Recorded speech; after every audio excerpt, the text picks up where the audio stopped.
Kuya Raul, isama mo naman. Ang Pasko! Narito tayo lahat upang ipagdiwang ang Pasko. Masayang magkasama kahit malayo sa pamilya. Ngunit ang tayo para ano?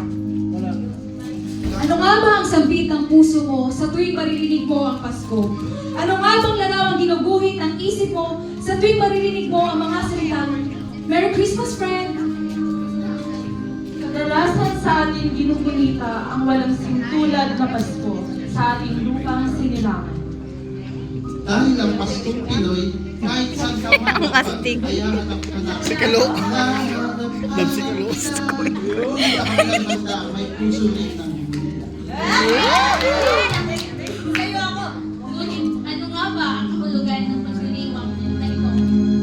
Ang kahulugan ba nito ay nasa makukulay na parod na kasabi? O sa Christmas tree na pinaghirapang buuin, lagyan ng mga ilaw at palamuti sa lechong inihaw o sa makukulay ng parrot. Ayun sa'yo. Umarangil para sa iba, ang kahulugan nito ay pagtitipon Saya din. mga regalo at handaan kasama ang iyong mag-anak. Oops, sorry. Hindi pala tayo nakauwi sa Pilipinas. Mami mo Ano na. ba sa iyo kapatid ang kahulugan ng Pasko sumapi? Aawit niya na lang ba? Sinta ko. Wala ako. Pasko dahil wala ka sa piling. Baka nakalimutan mo na hindi ikaw ang bida sa okasyon ito. O nakalimutan mo na hindi ikaw may karawan sa araw ng Pasko. May Jesus na pinanganak para lang bigyang buhay ka. May Emmanuel kang kasama kahit wala sa piling mo ang iyong sinta at nangungulila ka. Tingin ko, kapatid, na ito ang kahulugan ng Pasko mo. Na bukod sa bigayan ng mga regalo, sa sayang hatid itong ating salo-salo, at higit sa galak na inaawit ng iyong puso, ay lugod mong ihandog kay Kristo ang gunita, pasasalamat at pagsamba. Dahil siya lang at walang iba ang dapat na maging sentro ng Pasko, ang bawat araw, oras, segundo ng buhay mo. At ang pag-ibig na siyang himig ng damdamin ay dapat bunga ng buhay na ibinigaya ng regalong inihandog niya nitong araw na to, na bumaba siya at sinilang para bigyan ka ng kalayaan at kaligtasan mula sa iyong kasalanan at kamatayan at handugan ka. Handugan ka ng isang buhay na walang hangganang uulitin ko. Ano sa iyo, kapatid, ang kahulugan ng Pasko?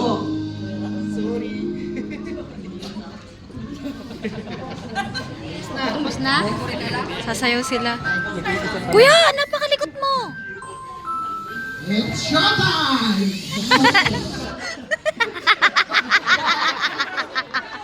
Good evening and a warm welcome to all our dear brothers and sisters in Christ that are gathered here today. Pinapakiusap ko po na sa lahat ay manatili sa upuan at iwasang magpunta kung saan-saan para buong-buo niyong masaksihan ang kagilagilalas at pang-American Idol na pagtatanghal ng ating mga kapatid and witness an almost a year in the making presentation na pinaglaanan ng buong puso at kaluluwa. So sit back, relax, and enjoy the fun here and now because we got it all for you. SM! Moving ahead, it's often said that joy washes away the dust of everyday life.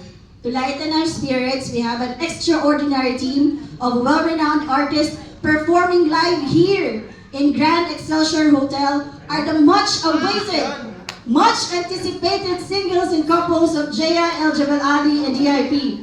Without further ado, let us give them a round of applause. Mga kapatid, here they are, Unlimited Harvest Cluster. So ladies and gentlemen, on to your left and on to your right corner, let's ready to party!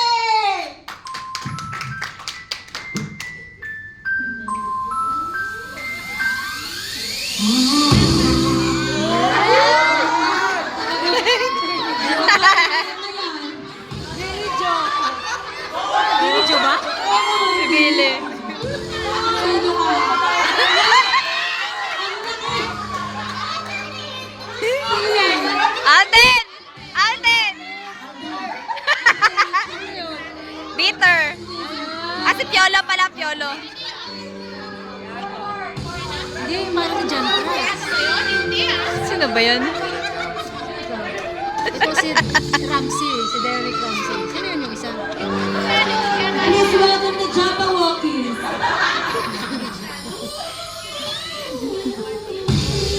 Parang bagay din ang Coco Martin. Bago ni Coco.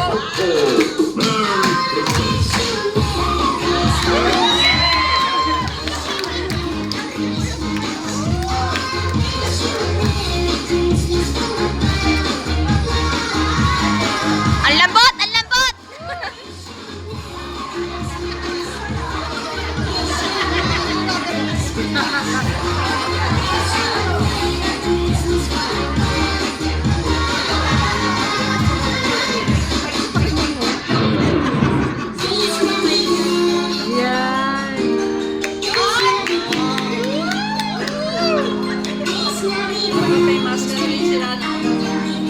Kit ni Brianna. Ang galing yung mga kono.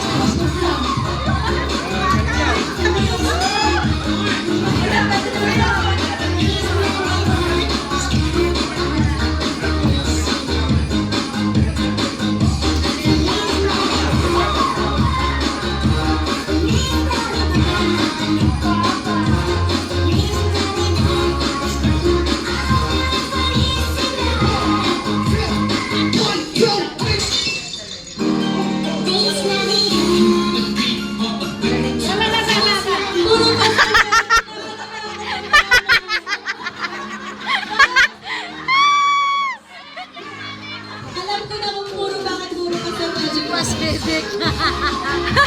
Mas Ines! Puro ka sa magic. Kaso, nakakatayin ko naman madami kayo.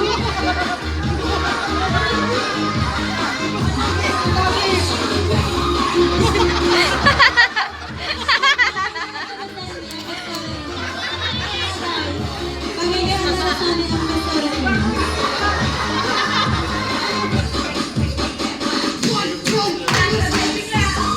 Si Kuya Brian yung pastor pwede sa Pilipinas. 103 ano pa. Mananayaw sila. Kaya nga.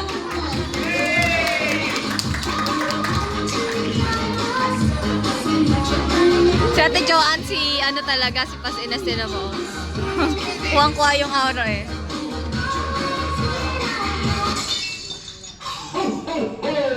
Merry Christmas!